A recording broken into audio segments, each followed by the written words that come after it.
The Conewago Creek watershed is a very rural watershed. So we're addressing issues that have to do with farming and the impacts of agriculture on water quality, the impacts of development and the change of farmland to developed areas. Ultimately, we want to be able to say if someone living in the watershed, whether they be a farmer, a homeowner, a business owner, says, what can I do to do my part to clean up the Conewago Creek? We want to provide them with the resources and tools to make a difference.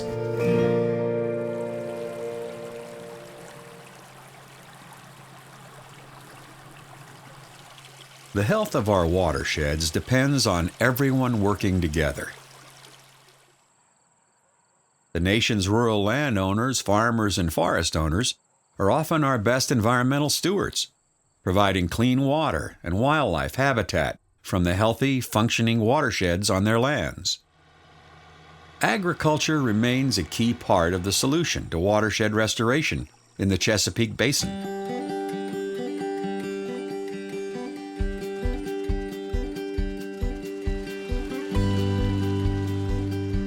Earth is the water planet. It's 70% water, and access to fresh water and healthy aquatic ecosystems is one of the pressing global issues that we have on the planet. The Chesapeake Bay itself is North America's largest estuary, a watershed that's huge, and countless miles of rivers and streams and small tributaries are kind of the capillaries that extend upward in that Chesapeake Bay watershed. So that's what the Conewago Creek Initiative is all about, is trying to work upstream into a small watershed that's a small piece of the puzzle of cleaning up the Chesapeake Bay region. Because of geography and access to clean water, the area has been driven by agriculture. Today, its residents work about 200 farms, varying in size and specialty. With the land's predominant agricultural use comes the water quality issues that exist today. We are working in hundreds of watersheds across the Chesapeake Bay. Conewago Creek is one where we're putting an extraordinary amount of effort in because it's an experiment. We do not have to blanket every agricultural acre in the Chesapeake Bay Basin to get significant improvements in water quality. What we do need to do is we need to find those most vulnerable acres where we see the greatest tendency for either the leaching or runoff of nutrients and sediments, and focus our time and attention there.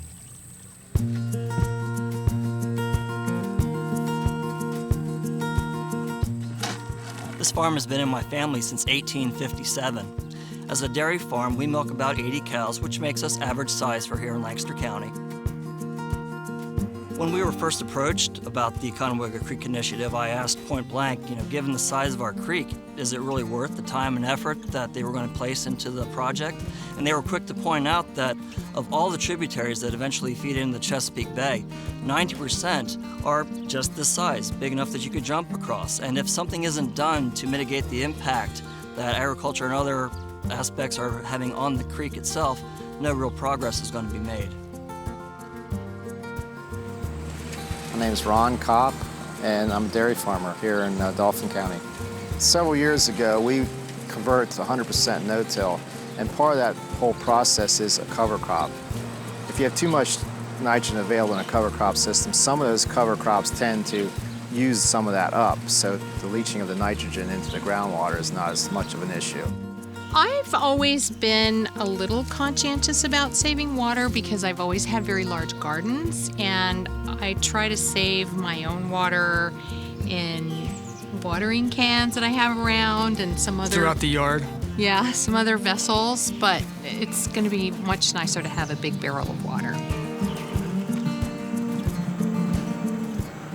I farm about 60 acres, so it's a pretty small operation, but it's pretty intense, so I need to do my share to try to make it sustainable. I learn something different every day.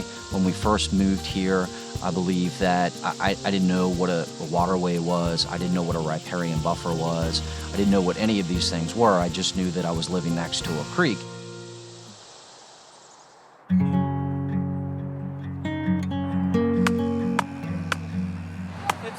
just getting folks out to plant trees on a Saturday at one particular site. We're trying to reach as many landowners in the watershed as we can and get them interested in doing what we call best management practices on their land that improve water quality.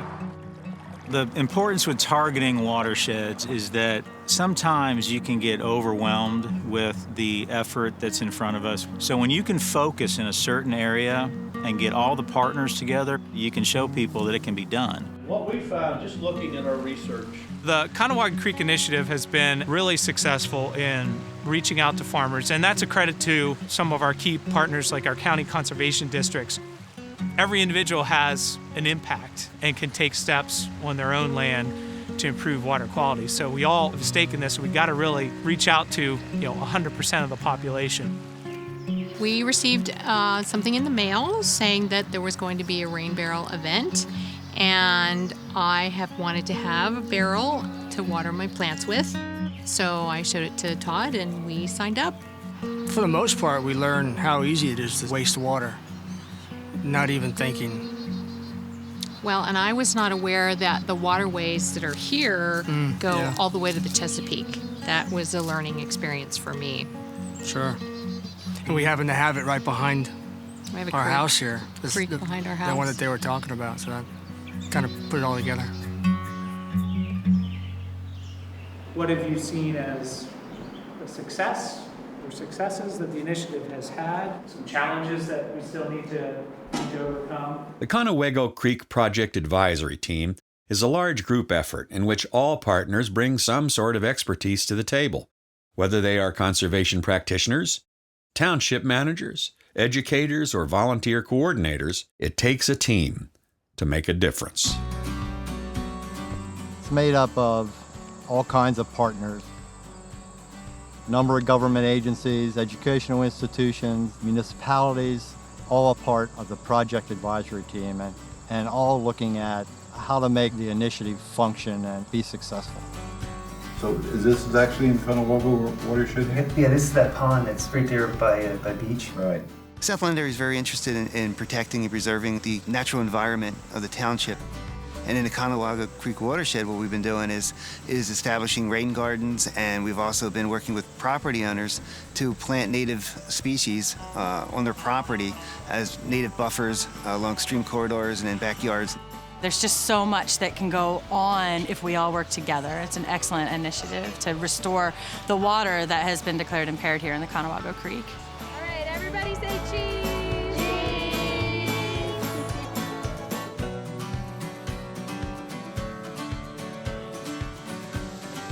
Some folks at the NRCS extended us an opportunity to apply for a grant to have a forestry management plan completed.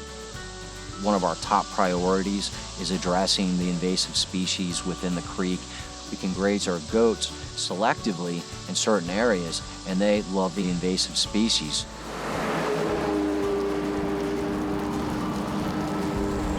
Aberdeen Mills contacted us to help them graze off their site here on their property.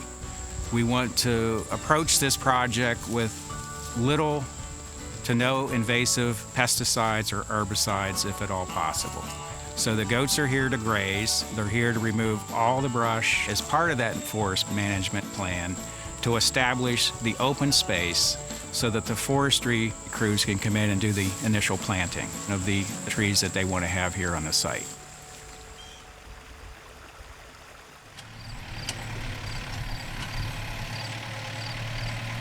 The Conewago Creek Initiative, they wanted to see if we were interested in putting up a composting building. Some of the material I use to compost the pigs comes from the mill property down the road.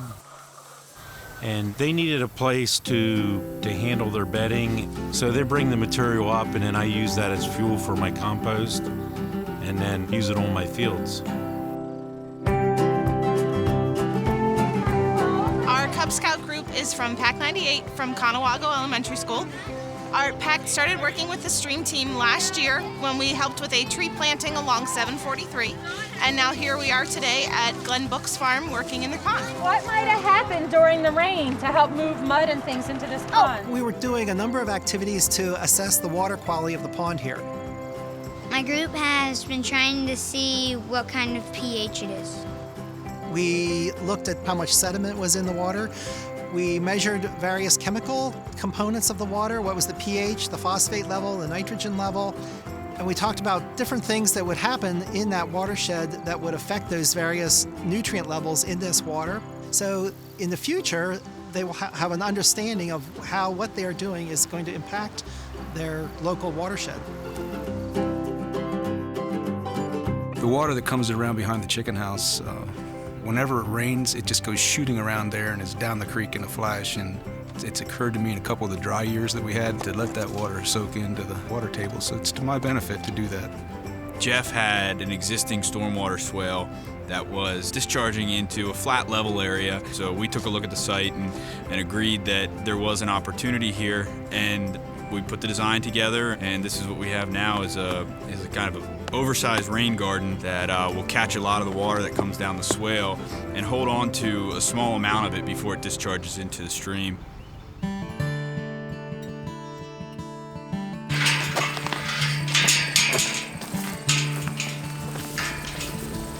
All the cows like to walk right through this area. It is all trampled up. There's some nice creek tea that grows in there. This farm is a good example of what can be done when we're able to work one-on-one with a farmer.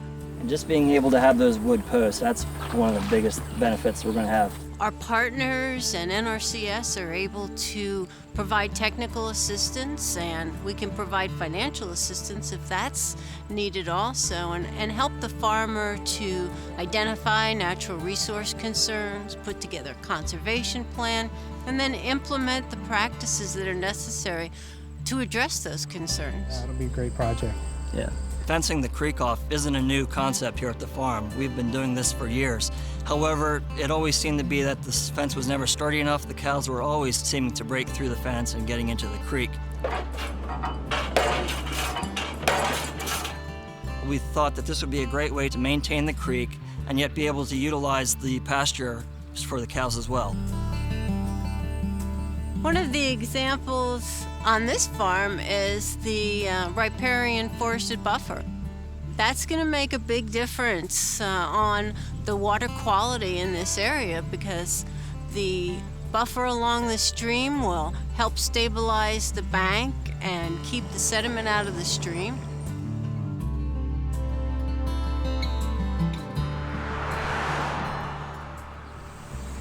So I think the farming community here in the watershed is evolving as it relates to the best management practices that are needed on the land. We've been doing some type of BMPs here in the farm for 30, 40 years. One of the biggest things that they've been doing here for the last number of years is planting all their crops using a no-till system. And a no-till system, instead of plowing or tilling the entire field, you only till a narrow band where you place the seeds. The rest of the field remains undisturbed. The other big thing that the Cups have done is to plant cover crops. And one of the major keys to preventing soil erosion is to keep the soil covered over the winter.